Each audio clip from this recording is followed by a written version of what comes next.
دنیا کی سب سے انوکھی اور عجیب و غریب بادشاہت جس سلطنت کا بادشاہ ہواؤں میں سفر کیا کرتا تھا،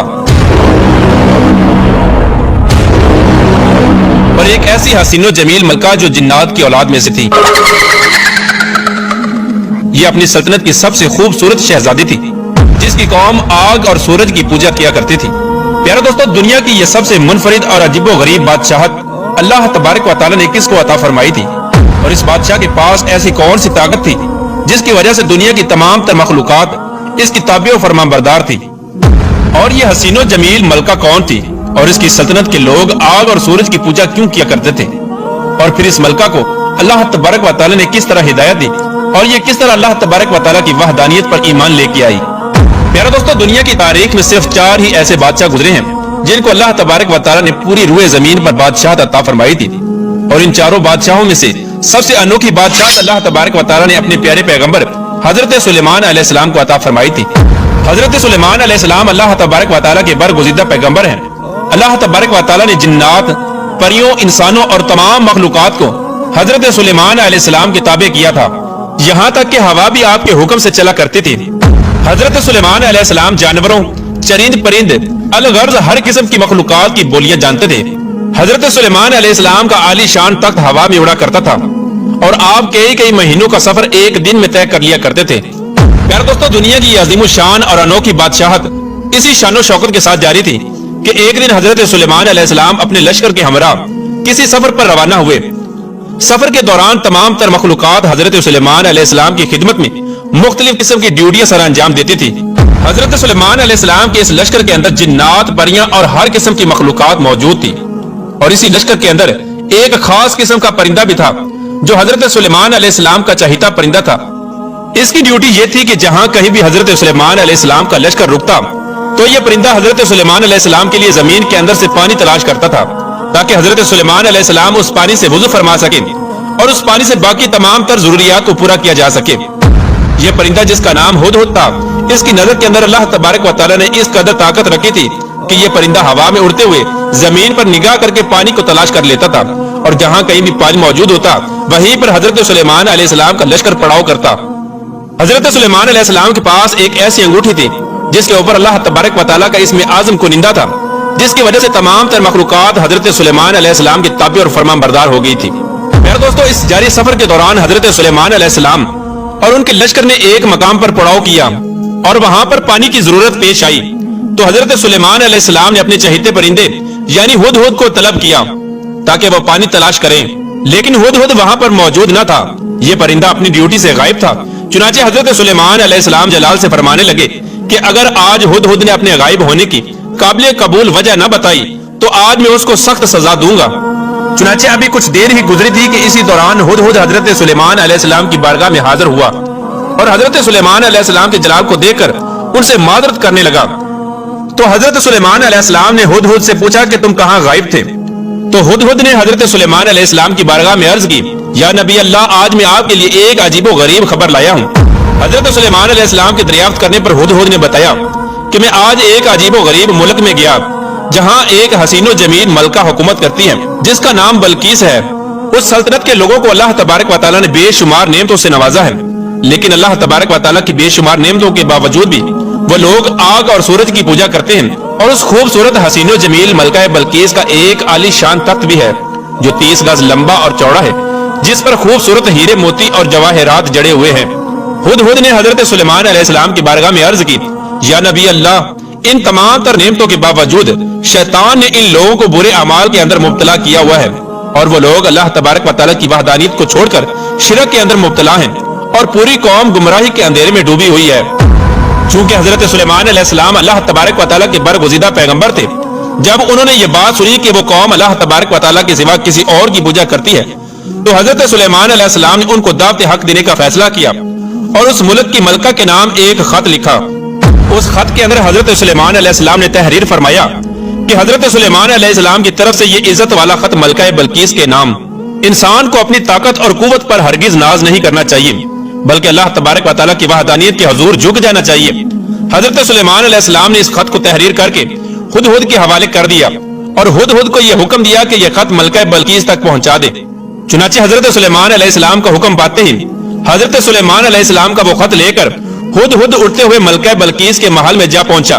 ملکہ بلقیس اس وقت اپنے عالی شان محل کے اندر آرام فرما رہی تھی۔ ہد روشن دان کے رستے سے ملکہ بلقیس کے محل میں داخل ہوا اور حضرت سلیمان علیہ السلام کا وہ خط ملکہ بلقیس کے سینے پر رکھ کر واپس نکل آیا۔ چنانچہ ملکہ بلقیس کی جب آنکھ کھلی تو وہ یہ خط دیکھ کر پریشان ہو گئی۔ جب انہوں نے خط پڑھا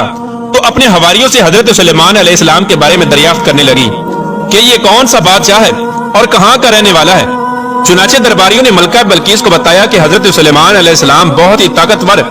اور جلیل القدر بادشاہ ہیں، جو خود کو اللہ تبارک و تعالیٰ کا پیغمبر کہتے ہیں اور لوگوں کو دین حق کی طرف بلاتے ہیں۔ یہ سننے کے بعد اس خط کے متعلق ملکہ بلقیس نے اپنے درباریوں سے مشورہ طلب کیا کہ آخرکار اس خط کا کیا جواب دینا چاہیے۔ چنانچہ درباریوں نے ملکہ بلقیس کو یہ مشورہ دیا کہ ہمیں حضرت سلیمان علیہ السلام سے کسی قسم کا کوئی خوف نہیں کھانا چاہیے، کیونکہ ہمارے پاس بے حساب جنگی ساز و سامان ہے۔ اگر انہوں نے ہمارے ملک پر حملہ کیا تو ہم بھی ڈٹ کر مقابلہ کریں گے۔ اس کے باوجود جو آپ مناسب سمجھیں وہ فیصلہ آپ خود کر لیں۔ اس طرح ملکہ بلقیس نے درباریوں کی تجاویز سن کر کہا کہ بے شک ہم طاقتور قوم ہیں، لیکن کسی معاملے کا یہ حل نہیں کہ فوراً جنگ کے لیے تیار ہو جانا چاہیے۔ چنانچہ اس کے بعد ملکہ سبا نے اپنے درباریوں کے ہاتھوں حضرت سلیمان علیہ السلام کی طرف بیش قیمت تحفے بھیجے، اور ان بیش قیمتی تحفوں کا حقیقی مقصد یہ تھا تاکہ حضرت سلیمان علیہ السلام کی نبوت کا حقیقی طور پر اندازہ لگایا جا سکے کہ وہ واقعی اللہ تبارک و تعالیٰ کے ایک سچے نبی ہیں یا محض ایک بادشاہ ہیں۔ اگر تو اللہ تبارک و تعالیٰ کے سچے نبی ہوئے تو وہ ان تحفوں کو قبول نہیں کریں گے، کیونکہ اللہ تبارک و تعالیٰ کا نبی ان چیزوں سے بے نیاز ہوتا ہے، اور اگر وہ ایک محض بادشاہ ہوا تو وہ ان تحفوں کو قبول کر لے گا۔ چنانچہ اس طرح ملکہ سبا کا حکم پا کر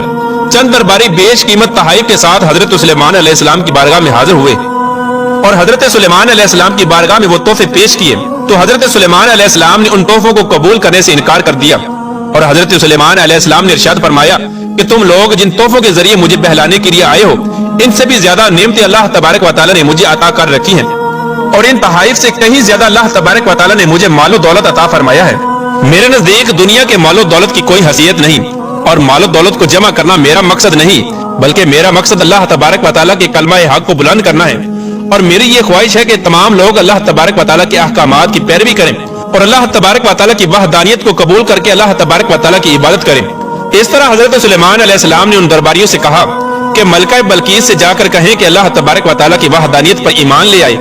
اور میرے دربار میں حاضر ہو جائے۔ اگر ان لوگوں نے ایسا نہ کیا تو میں ضرور ان لوگوں کے ساتھ جنگ کروں گا۔ حضرت سلیمان علیہ السلام کا یہ جواب سن کر وہ درباری واپس لوٹ گئے اور جا کر ملکہ بلقیس سے حضرت سلیمان علیہ السلام کی شان و شوکت کے بارے میں بتایا۔ ان درباریوں کی یہ بات سن کر ملکہ بلقیس بہت ہی زیادہ فکر مند ہوئی اور ایک بہت بڑے لشکر کو لے کر حضرت سلیمان علیہ السلام کی طرف روانہ ہو گئی۔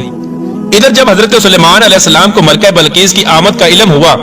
تو حضرت سلیمان علیہ السلام نے اپنے تمام درباریوں سے پوچھا کہ تم میں سے کون ہے جو ملکہ بلقیس کا تخت ملکہ بلقیس کے پہنچنے سے پہلے یہاں پر لا سکتا ہے؟ تو اس وقت حضرت سلیمان علیہ السلام کی محفل میں موجود ایک جن نے کہا کہ حضور میں دربار کا وقت ختم ہونے سے پہلے ملکہ بلقیس کے تخت کو آپ کی خدمت میں لا سکتا ہوں۔ تو حضرت سلیمان علیہ السلام نے فرمایا کہ نہیں، مجھے ملکہ بلقیس کے آنے سے پہلے وہ تخت چاہیے۔ حضرت سلیمان علیہ السلام کی یہ بات سن کر تمام درباری خاموش ہو گئے۔ اس وقت آپ کی محفل میں موجود اللہ تبارک و تعالیٰ کے ایک برگزیدہ بندے جن کا نام عاصم بن برکھیا تھا، انہوں نے کہا کہ حضور اگر آپ کی اجازت ہو